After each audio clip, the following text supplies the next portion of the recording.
I'm Kona Cat, and today I'm going to show you how to set up and play Kodama 3D. It plays 1 to 4 players, runs about 30 minutes, for ages 14 and up. If you have played the original Kodama game, I think you might enjoy this one as well. It does play a little different, has similar elements, but instead of building the trees flat on your table, you are going to be building them upwards, so they build into a 3D form, and the play is a little bit different, so it adds a little variety to the style of game. So I will get into this and show you how to play.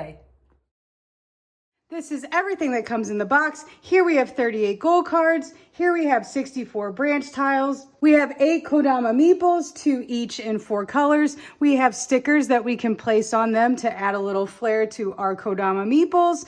And we have 8 trunk pieces. There are 4 trunks, 1 in each color that matches our meeples, and 4 additional trunk pieces that we will put together to form our tree like so.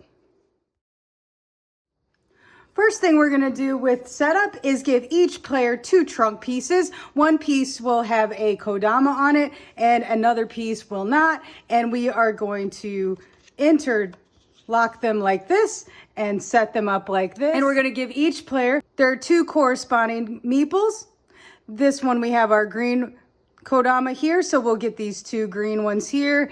This one is our orange Kodama. We would get these 2 orange Kodamas here. Have these trunks set up in front of each player. Next, we're going to shuffle all the branch tiles and place them in grids and stacks based on the number of players in our game. For a 2-player game, we're going to create 9 stacks with 4 tiles in each stack, forming a 3x3 grid.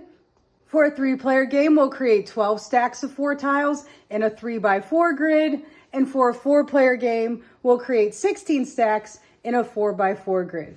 And this grid is called our forest. If you are playing a solo game, you will set this up based on the 2-player setup. Next, we'll shuffle up our goal cards, deal each player 3 cards, place the deck near our forest grid here. Each player will choose to keep 2 of our goal cards in private.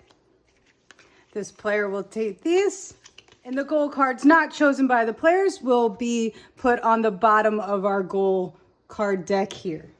Next, we will take 4 of our goal cards, place them above our forest here, face up for everyone to see. Last but not least, players will choose their starting positions, starting with the youngest player, moving clockwise. Each player will place 1 of their Kodama meeples on an unoccupied stack of branches in the forest. So our first player will be green. They are going to place theirs here.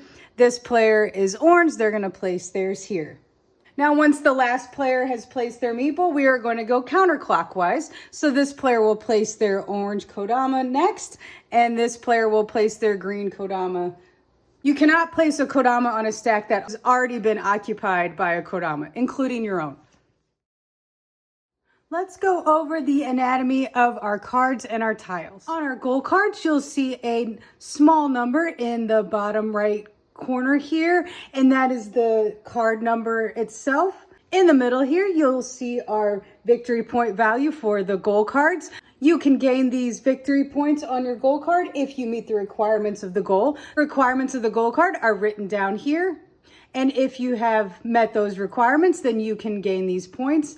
There are 2 ways to gain victory points. Here we have a set number of victory points that we get immediately, and on a card like this, we would get 1 victory point per the requirement that we've made. So we have the opportunity to make multiple victory points every time we complete this requirement. Now for our tree tiles, you will see these open spaces here. These are the connection points. You'll also see these connection points on the trunk of the tree. Now this part of our tile here is the stem. You'll slide the stem of a branch tile into a connection point of another branch or trunk. So for an example, if we wanted to place this on our trunk here, we would slide that stem through like this, and we have made that connection. And an example of using a tree tile to connect to another tree tile, you would slide that through like this. Now each tree tile also has a feature on it. There are 4 different features: a caterpillar, firefly, flower, or mushroom. And these are the features that will be redeemed on our goal card. Now, each tree tile also has a Kodama on it. There are 4 different Kodamas: blue, green, orange, and pink. And these Kodamas will also be referenced on goal cards as well. In Kodama 3D, each player will add 12 of our branch tiles to their tree, and you will move the Kodamas on the forest grid here in order to choose which tree tile you will place. During your turn, you will move one of your Kodamas to a new stack of branch tiles and add a branch tile from the stack you just left, and not the stack that you moved to. So you will need to plan ahead to grow your tree in a way to satisfy your goals to gain victory points. Each player will take 10 turns, after which players will add to their tree the 2 branch tiles that their meeples currently occupy, and then the game will end. The first player to start will be our youngest player, and players will take turns that involve 3 steps. First, we'll move our Kodama meeple, then we'll grow our tree, and then we have the option to draw a goal card. So our first step on our turn is to move a Kodama meeple. We will choose one of our 2 Kodama meeples to move. You can move it at any distance in a straight line to an unoccupied stack of branches. You can move it horizontally, vertically, diagonally, but you must move one of your Kodama meeples on your turn, and you cannot move over any other Kodama meeples. So if I were to move this green Kodama here, I could go this direction or this direction, but I could not go this way since both of these stacks are occupied. If I were to move this green one, I could move here, I could move here. I could not move this way because I would cross over the other player's meeple. If a stack of tree tiles is completely empty, that space is no longer a spot that you can land your meeple on. If by chance you cannot move either of your meeples in a straight line to an unoccupied stack, then you may move one meeple to any unoccupied stack. Now, if there are no unoccupied stacks on the grid at all, you won't move your Kodama and will instead add the top branch tile of one of the branch stacks your meeple is currently on. So let's go ahead and move our meeple for our turn. We're going to use this green player. We are going to move this player to this stack here. And then we will move on to step 2, which is grow our tree. We will take the top branch tile of the stack we just left, and we will add it to our tree here in any spot we choose. So I'm going to place this tile like this, and we have grown our tree. The only requirement to building your tree is that you will need to balance it in a way so that it does not fall over.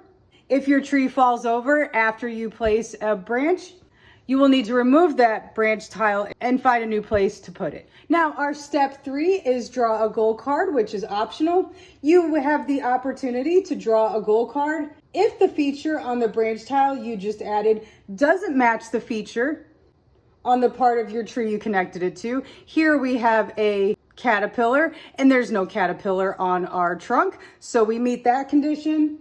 And if the Kodama on the branch tile doesn't match the Kodama on the part we connected it to, then we can grab a goal card. So we have an orange Kodama here attached to a green Kodama. They don't match. We have a caterpillar with no caterpillar feature that we attached it to, so we can draw a goal card. Now I can take a goal card from one that is face up, or I can draw a goal card from the stack. The goal cards are kept secret until the end of the game, and there's no limit on how many goal cards you can have in your hand. So for this turn, I would choose this one that will, at the end of the game, give me 1 victory point for each caterpillar at the end of a branch.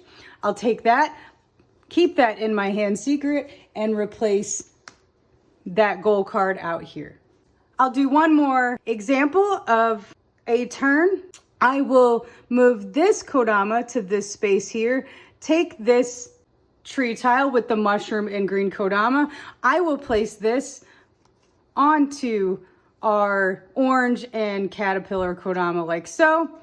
And because the features don't match and the Kodama colors don't match, I could take another goal card from out here, add it to my hand, and that would be the end of my turn. Now you'll continue to play like that until 10 branches are on your tree. When each player has 10 branches on their tree, they will add 2 branch tiles that their current Kodamas are occupying. You will not draw goal cards when adding these last 2 branches to your tree. Players will then add up all of their victory points from their goal cards, and the player with the most victory points wins the game. If there is a tie, the player with the most total goal cards among the tied players wins, and if there's still a tie, the tied player with the tallest tree wins.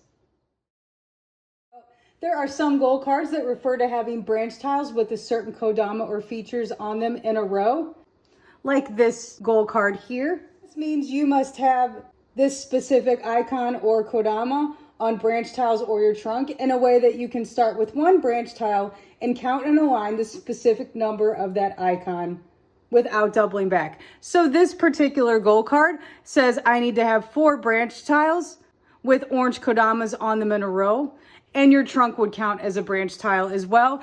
Our trunk here is green, but we do have this orange one, this orange one, this orange one, and this orange one. This would be 4 in a row, and we would meet the conditions to get these victory points. There are also some goal cards that refer to sides of your tree, like this particular one here. It says you'll gain 2 victory points if you have a caterpillar somewhere on each of the 3 sides of your tree. The 3 sides are these 3 branches here. We have caterpillar here, and caterpillar here. So we would gain those 2 victory points for meeting that requirement. And that's everything I can show you on how to set up and play Kodama 3D. I'll see you next time for the next game. Bye.